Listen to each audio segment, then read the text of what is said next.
Yo soy Joaquín Rey y esto es La Voz del 21. Como hemos informado ya en este espacio, el día de hoy el Tribunal Constitucional declaró infundada la demanda competencial que había presentado el presidente de la Comisión Permanente, el señor Pedro Olaechea, con relación a la disolución del Congreso que se produjo el 30 de septiembre del año pasado. Es un hecho sumamente trascendente.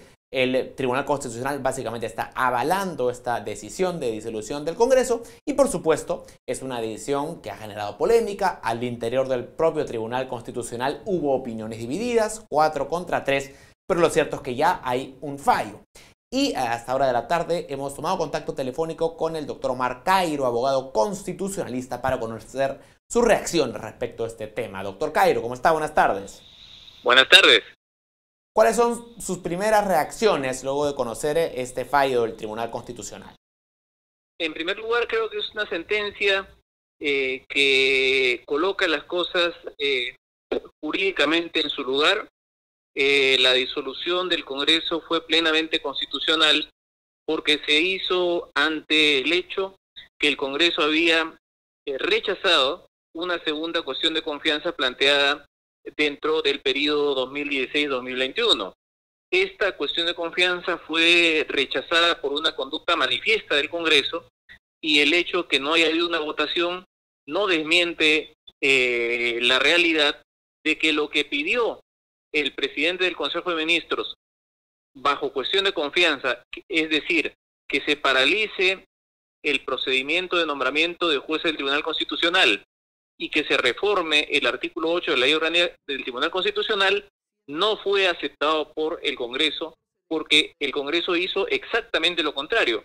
Continuó el procedimiento y no modificó el artículo 8. Entonces, ante esa negativa, valga la redundancia, innegable, estaba el presidente habilitado para disolver, cosa que ocurrió el 30 de septiembre. Ahora, ¿qué responde usted a los colegas suyos, que son varios, que dicen que una cuestión de confianza debe ser votada de manera expresa en una votación en el cual está claro qué es lo que se está votando y no debe interpretarse como fue en este caso? ¿Cuál es su respuesta?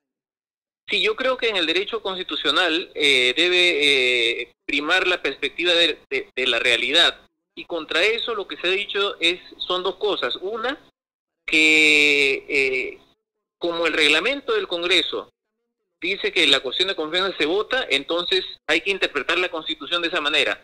Cuando eso, desde el punto de vista jurídico, es colocar las cosas al revés. La Constitución no se interpreta a la luz de lo que dice el reglamento, sino el reglamento a la luz de lo que dice la ley y la Constitución. Así que ese argumento me parece descartable. Pero por otro lado, el doctor Sardón dijo que solamente se puede interpretar el silencio como una negativa cuando hay una norma general que así lo dice. Eso es verdad, pero eso rige en el derecho administrativo. Eso se llama silencio administrativo, que puede ser negativo o positivo. Pero trasladar una categoría normativa de derecho administrativo al derecho constitucional me parece completamente desacertado. Es decir, no es propio del derecho constitucional regirse por las categorías del derecho administrativo. El derecho, por eso es que la Constitución no dice que la cuestión de confianza tenga que ser votada negativamente, dice rechazada, rehusada o negada. Es decir, cuando hay una conducta inequívocamente adversa a lo que pide el presidente del Consejo de Ministros bajo cuestión de confianza, eso significa un rechazo. No tiene que haber una votación. Hace unos días mencioné un ejemplo.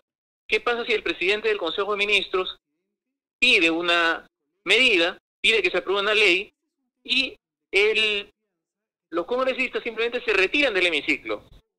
Entonces, ¿podrá seriamente decir alguien que eso no es una negativa, que eso no es un rechazo? Creo que no. Creo que inequívocamente eso es una negativa, y en ese caso la cuestión de confianza tendrá que ser considerada como rechazada. Ahora, genera en algunos especialistas una preocupación, este fallo, respecto del futuro. Hay una preocupación respecto del precedente que se sienta y que luego una sentencia de esta naturaleza pueda avalar que el presidente constitucional haga un uso y abuso de las cuestiones de confianza para pasar lo que quiera por el Congreso. ¿No cree usted que existe un riesgo de esta naturaleza? No, creo que ese riesgo parte de un malentendido, esa preocupación parte de un malentendido, porque quienes consideran que ese peligro existe sostienen que el presidente el presidente del Consejo de Ministros, al plantearse una cuestión de confianza sobre el proyecto de ley de reforma de la ley orgánica del Tribunal Constitucional que regula el nombramiento de los jueces de este órgano, habría invadido competencias exclusivas del Congreso, y eso es un error. El presidente de la República tiene competencia para iniciar el procedimiento legislativo de cualquier ley, inclusive de la ley orgánica del Tribunal Constitucional. Tiene iniciativa legislativa por el artículo 107. Entonces, es válido que él haya pedido, que él haya presentado una iniciativa de reforma con un contenido determinado. Está en sus competencias. Y si está en sus competencias, el presidente del Consejo de Ministros válidamente también puede pedir que ese proyecto de ley que el presidente pidió que se aprobara, él hacer suyo ese pedido. Ahí no hay ningún problema. Hay casos en los cuales sí habría una invasión de competencias, que no es el caso. Y, por ejemplo, imagine usted que se está por elegir al presidente del Congreso, y entonces el presidente de la República tiene simpatía por un candidato, y ese candidato va perdiendo.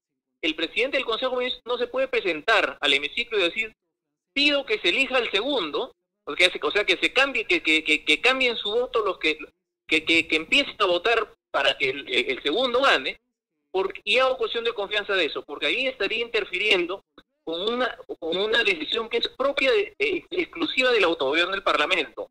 Otro ejemplo: si se está discutiendo en el Parlamento la decisión de si se le impone una medida disciplinaria a un parlamentario, una suspensión, y se va a votar, el presidente del Consejo de Ministros no puede ir a decir: yo pido que se le absuelva, porque esa es una facultad de gobierno interno del Parlamento, y ahí sí no tiene ninguna injerencia. Ahora, no tiene iniciativa legislativa ni nada del presidente de la República ni el presidente del Consejo de Ministros. Más allá de la competencia, de quién tiene la competencia para designar al miembro del TC, y si es que se puede o no hacer una cuestión de confianza al respecto, también hay una duda respecto de la temporalidad, digamos, ¿no? O sea, ¿puede el presidente, mediante una cuestión de confianza, definir la agenda del Congreso? Porque finalmente lo que sucedió ese día, el 30 de septiembre, fue que había ya una agenda y el premier llega e impone, modifica la agenda haciendo uso de la cuestión de confianza, ¿no? Que es otro tema, es esa discusión.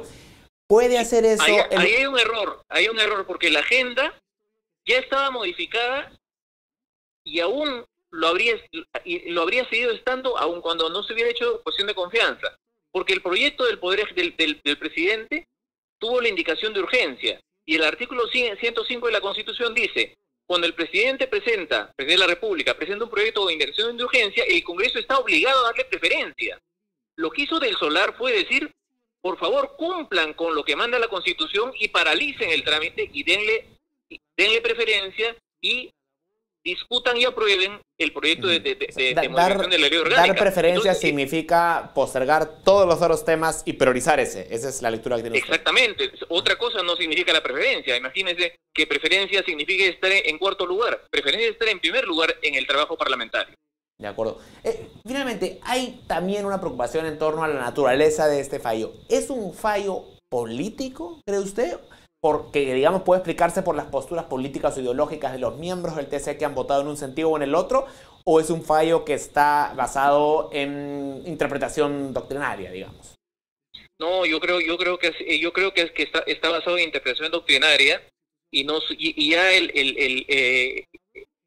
esto deja de ser una pura especulación para las personas. Es decir, lo que ha pasado es muy afortunado, porque usted puede pensar lo contrario de lo que yo pienso, pero gracias a la medida propuesta por la presidenta del TC, Marianela Ledesma, todos hemos podido ver el debate y hemos podido ver las argumentaciones. Y yo creo que lo que ha habido es un debate doctrinario. En algunos elementos, algunos magistrados han esgrimido razonamientos políticos, pero creo que lo que ha primado ha sido el planteamiento y la defensa de posiciones jurídicas, y lo que ha primado es la apreciación del tribunal en su mayoría de que la disolución ha sido perfectamente válida desde el punto de vista constitucional. Finalmente, doctor Cairo, Pensando a futuro, ¿debiéramos de alguna manera precisar con un mayor nivel de detalle cómo funciona la cuestión de confianza? Porque si algo ha quedado claro más allá de las posiciones individuales es que hay mil maneras de interpretar las cosas y es un mecanismo cuya aplicación está muy poco clara, hay muchas vaguedades al respecto. ¿Debiera este periodo congresal, por ejemplo, ser un periodo en el cual se precise cómo se puede aplicar este mecanismo? Sí, yo creo que sí, creo que puede haber esas precisiones, puede ser necesario hacer esas precisiones, por ejemplo, establecer que la cuestión de confianza no puede ser ejercida respecto de decisiones del Parlamento que conciernen a su gobierno interno. Eso debería quedar excluido. Creo que doctrinariamente es excluido, pero debería expresarse para que no vaya a haber un presidente autoritario en el futuro que pretenda que su premier pida que se elija un determinado presidente del Congreso y si no lo hace, haciendo cuestión de confianza de eso, y si no lo hace y es el segundo gabinete que derribe el Parlamento y solo el Congreso. Entonces creo que cosas como esas son importantes. Sí, me parece que hay cuestiones que podrían ser precisadas para que no para que no nos enfrentemos a una dificultad como esta en la cual ha habido que recurrir al razonamiento jurídico para justificar algo que desde el punto de vista constitucional es correcto. De repente, siendo una institución tan determinante para la permanencia de los integrantes de un órgano del poder de un órgano del Estado, que es el Congreso, podrían hacerse algunas precisiones en el futuro en la misma Constitución. De acuerdo. Doctor Cairo, le agradezco mucho por su tiempo, ha sido muy claro. Gracias a usted. Muchas gracias. Bien, era el doctor Omar Cairo, abogado constitucionalista, quien considera que este ha sido un fallo acertado del Tribunal Constitucional.